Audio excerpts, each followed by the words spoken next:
दोस्तों आप सभी को राधे राधे। तो आज हम जीके जीएस के टॉप 25 प्रश्न देखेंगे और आपको कमेंट बॉक्स में बताना है कि आपके कितने प्रश्न सही गए। तो स्टार्ट करते हैं। क्रिप्स मिशन भारत कब आया था? 1946, 1945, 1942 या 1940? बताइएगा इसका सही उत्तर क्या है।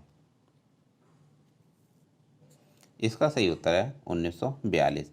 क्रिप्स मिशन भारत में 1942 को आया था और इसके अध्यक्ष सर स्टेफोर्ड क्रिप्स थे। अगला प्रश्न है, प्रथम बार जवाहरलाल नेहरू कांग्रेस पार्टी के अध्यक्ष कब बने थे? 1929, 1939, 1949 या 1959? बताइएगा इसका सही उत्तर क्या है। इसका सही उत्तर है ऑप्शन ए 1929। प्रथम बार जवाहरलाल नेहरू कांग्रेस पार्टी के अध्यक्ष 1929 में बने थे। यह अधिवेशन लाहौर में हुआ था। कहाँ हुआ था? यह अधिवेशन लाहौर में हुआ था। अगला प्रश्न है, औरंगजेब की मृत्यु किस स्थान पर हुई थी? अहमदनगर, औरंगाबाद, इलाहाबाद, लाहौर? बताइए इसका सही उत्तर क्या है। इसका सही उत्तर है अहमदनगर। औरंगजेब की मृत्यु अहमदनगर में हुई थी और इसे जिंदा पीर भी कहा जाता है। अगला प्रश्न है, सन 1700 ईस्वी में राजा राम की मृत्यु के बाद मराठों ने मुगलों के विरुद्ध युद्ध किसके नेतृत्व में रखा था? ताराबाई, लक्ष्मीबाई, रमाबाई, जीजाबाई? इसका सही उत्तर क्या है।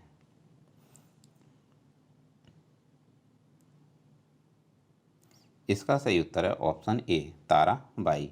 ताराबाई के नेतृत्व में रखा गया था।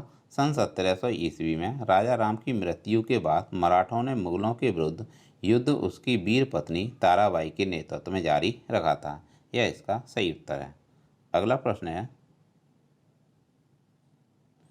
कोल विद्रोह कब हुआ था? 1870, 1871, 1872 या 1873? बताइएगा इसका सही उत्तर क्या है। इसका सही उत्तर है ऑप्शन ए 1870। 1870 में कोल विद्रोह हुआ था। अगला प्रश्न है,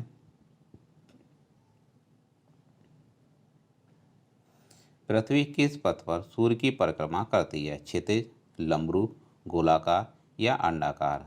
बताइएगा इसका सही उत्तर क्या है। इसका सही उत्तर है ऑप्शन डी अंडाकार। पृथ्वी अंडाकार पथ पर सूर्य की परिक्रमा करती है। अगला प्रश्न है,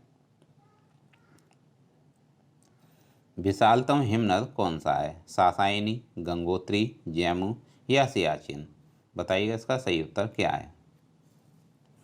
इसका सही उत्तर है सियाचिन। विशालतम हिमनद सियाचिन है। सियाचिन सबसे बड़ा हिमनद है जिसे ग्लेशियर कहते हैं। इसकी लंबाई 72 किलोमीटर है। यहाँ से नुब्रा नदी निकलती है और इसे विश्व का सबसे ऊंचा युद्ध स्थल भी कहते हैं सियाचिन को। यह इसका सही उत्तर है। अगला प्रश्न है, संयुक्त राष्ट्र ने स्वदेशी भाषाओं का अंतर्राष्ट्रीय वर्ष कब घोषित किया? 2017, 2020, 2019, 2022? बताइए इसका सही उत्तर क्या है। इसका सही उत्तर है 2019। संयुक्त राष्ट्र संघ द्वारा 2019 को स्वदेशी भाषाओं का अंतर्राष्ट्रीय वर्ष के रूप में घोषित किया गया है। अगला प्रश्न है, निम्न में से कौन सी एक राष्ट्रीय पार्टी नहीं है? बताइएगा इसका सही उत्तर क्या है। इसका सही उत्तर है ऑप्शन सी द्रविड़ मुनेत्र कड़कम एक राष्ट्रीय पार्टी नहीं है। बाकी सारी राष्ट्रीय पार्टी हैं। दोस्तों याद रखिएगा, भारत की 8 राष्ट्रीय पार्टियां हैं, जैसे कि communist party of India, nationalist Congress party, Bahujan Samajwadi party, ऐसी और भी पार्टी हैं जो कि 8 पार्टियां हैं। तो आपको याद रखनी है कि भारत की 8 राष्ट्रीय पार्टियां हैं। अगला प्रश्न है, प्रत्येक 2 वर्ष बाद राज्यसभा के कितने सदस्यगण सेवानिवृत्त हो जाते हैं? बताइएगा इसका सही उत्तर क्या है। 1/4, 1/2, 1/3, 1/5? बताइएगा प्रत्येक 2 वर्ष बाद राज्यसभा के कितने सदस्यगण सेवानिवृत्त हो जाते हैं? इसका सही उत्तर है ऑप्शन सी 1/3 यानी 1/3। प्रत्येक 2 वर्ष बाद राज्यसभा के 1/3 सदस्यगण सेवानिवृत्त हो जाते हैं और इनके स्थान पर नए सदस्यगण आते हैं। याद रखिएगा, भारतीय संविधान के अनुसार लोकसभा व राज्यसभा दो सदन होते हैं। लोकसभा अस्थायी तथा राज्यसभा स्थायी सदन होता है। आगे बढ़ते हैं। संविधान सभा द्वारा भारतीय संविधान को कब पारित किया गया? 26 जनवरी 1950, 26 नवंबर 1950, 14 अगस्त 1947, 26 नवंबर 1949। बताइएगा इसका सही उत्तर क्या है। इसका सही उत्तर है 26 नवंबर 1949। संविधान सभा द्वारा भारतीय संविधान को 26 नवंबर 1949 को पारित किया गया था। याद रखिएगा, भारतीय संविधान सभा का निर्माण 6 दिसंबर 1946 को किया गया था और भारत के संविधान निर्माण में 2 वर्ष 11 माह 18 दिन का समय लगा था। कितना?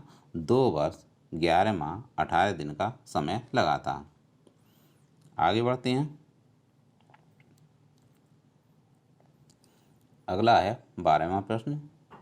वर्ष 1904 में अभिनव भारत का आयोजन किसने किया? बी.डी. सावरकर, प्रफुल्ल चाकी, सचिन सान्याल, रास बिहारी बोस। बताइएगा इसका सही उत्तर क्या है। इसका सही उत्तर है ऑप्शन ए, बी.डी. सावरकर। वर्ष 1904 में अभिनव भारत का आयोजन बी.डी. सावरकर के द्वारा किया गया था। याद रखिएगा, विनायक सावरकर और गणेश सावरकर ने 1899 में नासिक में गुप्त क्रांतिकारी संगठन मित्र मेला शुरू किया। यह उस समय महाराष्ट्र में कई ऐसे क्रांतिकारी समाजों में से एक था। आगे बढ़ते हैं। अगला प्रश्न है, ध्वनि तरंगों की गूंज के लिए कौन सा जिम्मेदार होता है? परावर्तन, अपवर्तन, व्यतिकरण या ध्रुवीकरण। बताइएगा इसका सही उत्तर क्या है।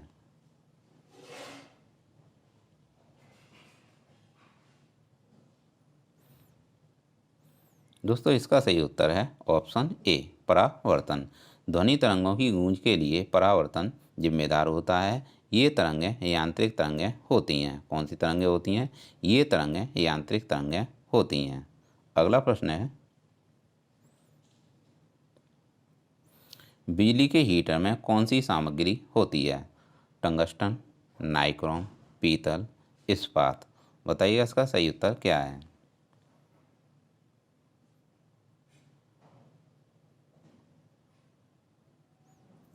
इसका सही उत्तर है नाइक्रोम। बिजली के हीटर में नाइक्रोम सामग्री होती है। याद रखिएगा, बिजली के हीटर में नाइक्रोम प्रयुक्त होती है। नाइक्रोम निकिल क्रोमियम तथा लोहे की मिश्र धातु होती है। अगला प्रश्न है, भारत में आयोजित फीफा अंडर 17 का विजेता कौन सा देश है? इंग्लैंड, स्पेन, जर्मनी या अर्जेंटीना। बताइएगा इसका सही उत्तर क्या है।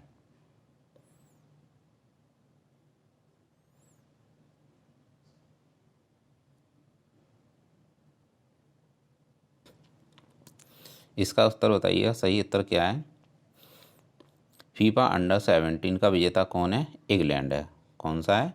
इंग्लैंड है। जबकि उप विजेता स्पेन है। तो याद रखिएगा, भारत में आयोजित फीफा अंडर 17 का विजेता इंग्लैंड है और किसे हराया था? स्पेन को हराया था।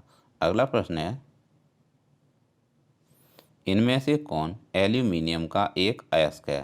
स्वागा, डोलोमाइट, कर्नालाइट या बॉक्साइट। बताइएगा इसका सही उत्तर क्या है। इसका सही उत्तर है बॉक्साइट। बॉक्साइट एल्यूमिनियम का एक अयस्क है। यह इसका सही उत्तर है। अगला प्रश्न है, मानव शरीर का सबसे बड़ा बाहरी अंग कौन सा है? सिर, त्वचा, जीभ, अग्नाशय है। बताइएगा इसका सही उत्तर क्या है। इसका सही उत्तर है त्वचा। मानव शरीर का सबसे बड़ा बाहरी अंग त्वचा है। याद रखिएगा, यह इसका सही उत्तर है त्वचा। याद रखिए, हमारे शरीर का सबसे बड़ा अंग त्वचा है। इसकी 3 परत होती हैं, एपिडर्मिस, डर्मिस तथा हाइपोडर्मिस। कौन कौन सी होती हैं? इसकी 3 परतें होती हैं, एपिडर्मिस, डर्मिस तथा हाइपोडर्मिस। त्वचा की श्वेत ग्रंथियाँ पसीना का स्त्राव करती हैं? किसका पसीना का स्त्राव करती हैं? अगला प्रश्न है 1881 में केसरी अखबार की स्थापना किसने की थी? लाल मोहन घोष, मदन लाल मालवीय, आनंद चरलू या बाल गंगाधर तिलक? बताइएगा 1881 में केसरी अखबार की स्थापना किसने की थी?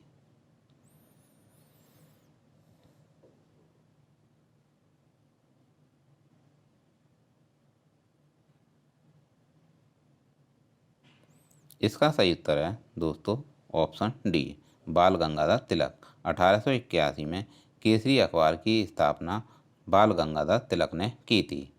अगला प्रश्न है दोस्तों, याद रखिएगा, इसमें और भी है। इसमें वैलेंटाइन चिरोल ने इन्हें भारतीय अशांति का जनक भी कहा था। किसे? बाल गंगाधर तिलक को। याद रखिएगा, वैलेंटाइन चिरोल ने इन्हें भारतीय अशांति का जनक भी कहा था, यह भी याद रखिएगा।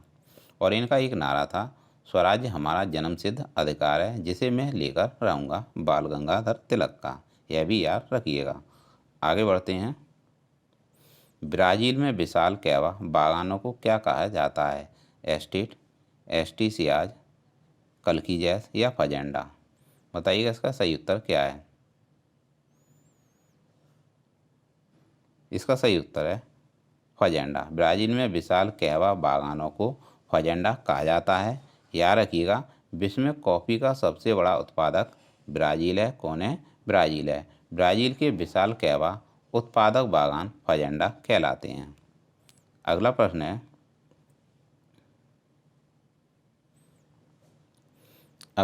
है निम्नलिखित में से कौन से राष्ट्रीय नेता poverty and unBritish rule in India के लेखक कौन हैं? जीवी जोशी, गोपाल कृष्ण गोखले, दादा भाई नेहरूजी या जीवी सुब्रमण्य अय्यर? बताइए इसका सही उत्तर क्या है। Poverty and unBritish rule in India के लेखक कौन हैं? इसका उत्तर बताइएगा क्या है। इसका सही उत्तर है ऑप्शन सी, दादा भाई Naoroji. Dadabhai Naoroji poverty and unBritish rule in India के लेखक हैं। दोस्तों याद रखिएगा, दादा भाई नेहरूजी भारत के grand old man of India कहे जाते हैं। इन्होंने धन निष्कासन का सिद्धांत दिया था। किसका? इन्होंने धन निष्कासन का सिद्धांत दिया था। अगला प्रश्न है दोस्तों, हाल ही में मिशन चंद्रयान 3 भारत का चंद्रमा के लिए कौन सा मिशन है? पहला, दूसरा, तीसरा, चौथा? बताइए इसका सही उत्तर क्या है। मिशन चंद्रयान 3 भारत का चंद्रमा के लिए कौन सा मिशन है? इसका सही उत्तर है ऑप्शन सी, तीसरा। यह इसका सही उत्तर है। अगला प्रश्न है मिशन चंद्रयान 3 की थीम क्या है? थीम क्या है? आपको थीम बतानी है क्या है। Science of the moon, science of the stars, science of the earth, moon on the earth? बताइए इसका सही उत्तर क्या है। मिशन चंद्रयान 3 की थीम क्या है?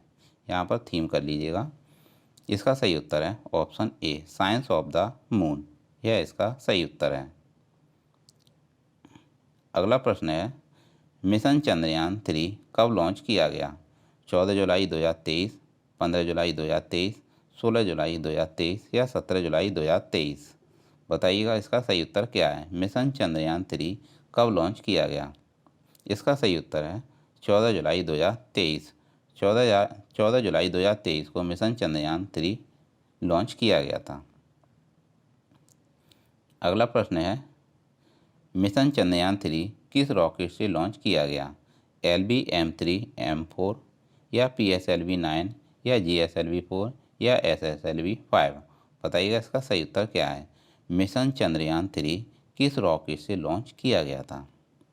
इसका सही उत्तर है option A, LV-M3 M4 rocket के द्वारा मिशन चंद्रयान 3 को लॉन्च किया गया था।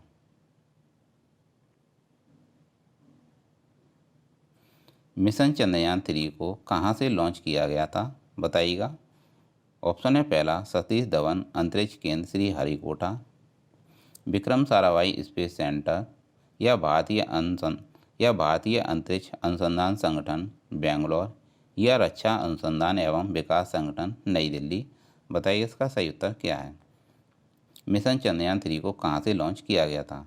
इसका सही उत्तर है ऑप्शन ए, सतीश धवन अंतरिक्ष केंद्र श्रीहरिकोटा से मिशन चंद्रयान 3 को लॉन्च किया गया था। तो दोस्तों ये थे GK/GS के टॉप 25 प्रश्न, जो कि आपकी आगामी परीक्षा के लिए बहुत ही महत्वपूर्ण होंगे। तो इस क्लास को आप 1-2 बार लगा लीजिएगा, इससे आपका कॉन्सेप्ट तैयार होगा और आप आगामी परीक्षा में प्रश्नों को हल कर पाएंगे। तो कमेंट बॉक्स में ज़रूर बताइएगा कि आपके कितने प्रश्न सही गए हैं। तो दोस्तों ऐसे ही प्रश्न आपके लिए लाते रहेंगे। मिलते हैं नेक्स्ट क्लास में। Thanks for watching. चैनल को लाइक और सब्सक्राइब जरूर कीजिएगा।